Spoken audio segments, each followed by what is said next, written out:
Thank you. Igwe Okija, ekene m gị. Ndị Fani Igwe dị achị, ndị chief na ndị ichie, ekenekwa m unu. Ndị Okija niile, ma ndị n'ebe a, ma ndị na-anọrọ ebe a. Igwe mmadụ niile bịala emume a. Ka onye chili na nyazelu. Enwere m obi aṅụrị na Obi Jackson Foundation kpọrọ m ka m soro kwuo okwu n'emume a. Ekenekwa m unu. Enwere m isi ọma na m ejego kwuo okwu na mba niile dị iche iche. Mana taata m nọ n'Okija n'etiti ana Igbo. Ọ bụ olu m nnukwu ife aṅụrị maka na abụlụgo m elu emu ụlọ. Good evening. I'm very happy to be here. My father is from Aba in Njikoka local government area. My mother is from Umunachi in Dunukofia local government area, both in Anambra State. And I grew up in Nsukka in Enugu State. And all of those towns are very important in my sense of identity. And so I am thrilled to be here speaking in Igbo land. And I am proud to be a product of Igbo land. Igbo land produced that great political and cultural colossus, Nnamdi Azikiwe. Igbo land produced that mathematics genius, Professor James Ezilo. Igbo land produced Nkem Dora Akunyili. May her soul continue to rest in peace. Igbo land produced Nigeria's first professor of statistics, a man I also happen to call Daddy, Professor James Adichie. Igbo land produced the first woman to be the registrar at the University of Nigeria in Nsukka, a woman I also happen to call Mommy. Igbo land produced great writers. If Chinua Achebe and Flora Nwapa and Buchie Mecheta and Chukwuemeka Ike had not written the books they did, when they did, how they did, I would not have had the emotional courage to write my own books. And so today I honor them and I stand respectfully in their shadow. I also stand with great pride in the shadow of so many other daughters and sons of Igbo land. We have much to be proud of in Igbo land. We have many from whom we can take inspiration. So I want to start today with a message for all the young people here. Consider yourself a lifelong student. Never stop learning. I have a postgraduate degree, but I consider myself a student, a person who will always be eager to learn. I want to ask you to get as much formal education as you can. And I want to say to you, stay in school. Even if you want to start a business, you will be a better businesswoman or a businessman if you are literate, if you can think critically. And these are all things one gets from an education. And I say this particularly because those are the many of us in Igbo land who seem to think that what matters is business. But education is not just what somebody teaches you in school. Education is also about the effort that you make. Reading is essential. And I don't mean reading for school exams. I mean reading outside of what you're asked to read in school. When I was growing up, I read everything I could find. And of course, I grew up at a time when the internet was not the ubiquitous presence that it is now. I know that the internet is here to stay. And I think the internet can be a good or a bad thing, depending on how you use it. So you can use the internet to waste your time. You can read stupid gossip online, and you can get into meaningless arguments on Facebook. Or you can use your data to educate yourself. You can read quality newspapers online. You can watch videos that teach you something. The internet is full of free classes that you can access easily. Learn. Think of each new day as an opportunity to learn something new. One of my interests is pre-colonial Africa. I'm very curious about who and what we were before colonialism came. Now, most of the recorded history about Igbo people and about many other ethnic groups in Africa came from foreigners, men and women who did not speak the language and did not understand the nuances of the culture, which means that we have to read everything they write with a certain level of skepticism. But what is consistent about all of the books I have read about pre-colonial Igbo land is that Igbo people valued integrity. Igbo people were known to be frank, known to be people who did not pretend, known to be people who valued open communication between the old and the young, between parents and their children, and known to be people who believed in individual achievement, but also felt that consensus was the best way to govern a community. Now, in thinking of communication as an Igbo value, I thought about a young woman I know in Lagos. She's 25 years old, she's from Anambra State, and she said to me that she did not want to come back to her hometown for Christmas. And when I asked her why, she said she's under so much pressure from her parents to get married. And she said, they don't just want me to marry, they want me to marry a rich man. And at the same time, as recently as 2 years ago, she said, if she so much as brought up a man's name, her parents would shout at her because she wasn't supposed to have a boyfriend. And so, of course, one wonders how she's supposed to meet the man who's supposed to become the husband today.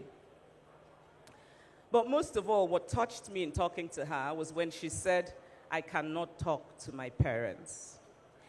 And so I want to ask the parents here today, particularly the parents of teenagers, please keep communication open between you and your children. Many parents today teach their children to fear them, but not to respect them. Fear is not respect. You can beat fear into a child, but respect is something that a parent earns. Don't shut your children up. Listen to them. Give them advice without shouting. Actually, if you don't shout, they're likely to hear you better. And as you give the advice, remember the follies of your own youth. Nobody's perfect. I want to suggest today that we all take on the name Ekweme. Let us not only talk, let us all act. Let us do as we say. Some years ago, I ran into a woman in Enugu, a woman who's an old family friend. She was with her little son. I said, Kedu, to the boy, and the woman said very quickly, no, he doesn't speak Igbo. He speaks only English. What struck me was not just that this child did not speak Igbo, but that his mother said this with so much pride. She was proud that her child did not speak Igbo. Why? I asked her. Her reply was, speaking Igbo will confuse him. I want him to learn to speak English well. So later, as we talked about her son's school, she mentioned that he was taking piano lessons and French lessons. And so I asked her, if learning Igbo will confuse him, won't learning French also confuse him? The woman's reason that 2 languages would confuse her child sounds reasonable on the surface, but is it true? It is simply not true. We know that children have the ability to learn different languages. And in fact, we know that being bilingual or multilingual benefits children in areas outside of languages.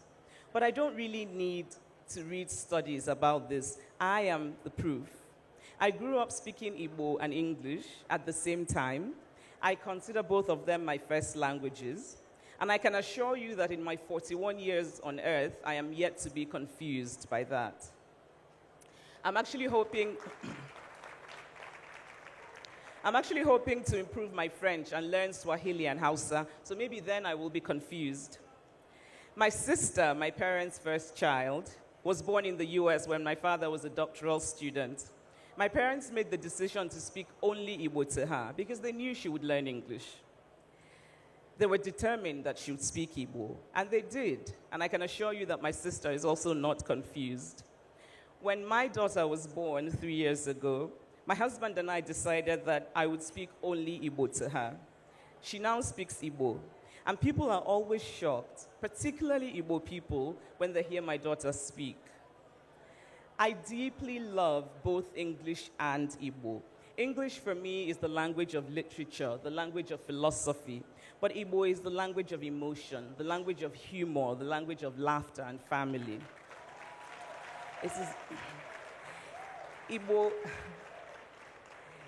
Igbo is the enduring link to my past. Igbo is the language in which my great-grandmothers sang. Sometimes when I listen to old people speaking in my hometown, Aba, I find myself wishing that my own Igbo were not so anglicized. I'm full of admiration for the complexity of their language, for the proverbs that they use, and I am in awe of the culture that produced this poetry. Because that is what Igbo language is when it is spoken well. It is poetry.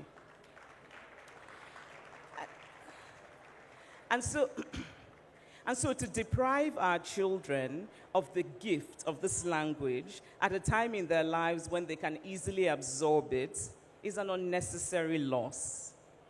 We now have all over Igbo land grandparents who cannot really talk to their grandchildren because they have a hulking, impermeable barrier between them called language. Even when the grandparents speak English, there is often an awkwardness in the conversation because they do not have the luxury of slipping into Igbo when they need to, because they are navigating unfamiliar spaces. And the loss is made worse by imagining what could have been, imagining the stories that could have been told, the wisdom and the history that might have been passed down to the grandchildren, and most of all, the subtle sense of grounding and the sense of identity that comes from knowing one's language. Recently, my British-born niece, Kamsionna, once heard me talking, and somebody said something, and I responded, "Oh, Diegu." And she asked me, "What does it mean, Auntie?" And I was not sure how to translate it. How does one translate Odiegu? Can anybody help me translate Odiegu?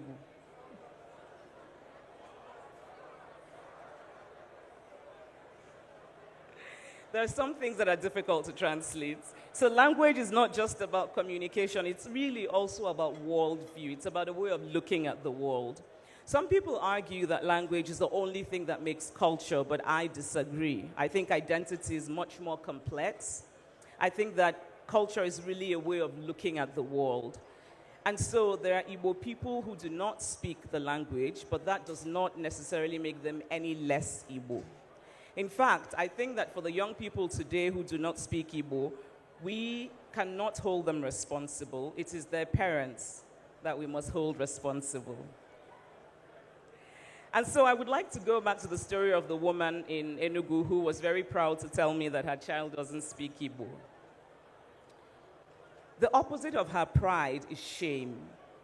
And so she was ashamed of the idea of a child who spoke Igbo. Where is this shame from? Why are we ashamed of who we are? The great Ghanaian writer, Ama Atedu, asks this question in her novel, Changes. Why have we insisted on speaking about ourselves in the same condescending tone that others have used to speak of us? There are other Igbo people and Igbo parents who don't necessarily think that Igbo will confuse their children. They just think that Igbo is not that important. After all, it's a small language spoken only in southeastern Nigeria, and it is not important in a newly globalized world. Or as one of the parents said to me, "Kedebe ji Igbo eje." It is indeed true that the world is increasingly global, but to succeed in this global world does not mean giving up on who we are. It means keeping what we are and adding to it. I remember being very impressed when I went to Iceland by the effort that the people of Iceland put towards preserving their language. Iceland is a tiny country with a population less than that of Igbo land. Many people there speak English, but speaking Icelandic is very important to them. And it is not because Icelandic is an economic power. After all, Iceland is not the next China, and nobody's learning Icelandic in the way that people are learning Mandarin. It is instead because the people of Iceland value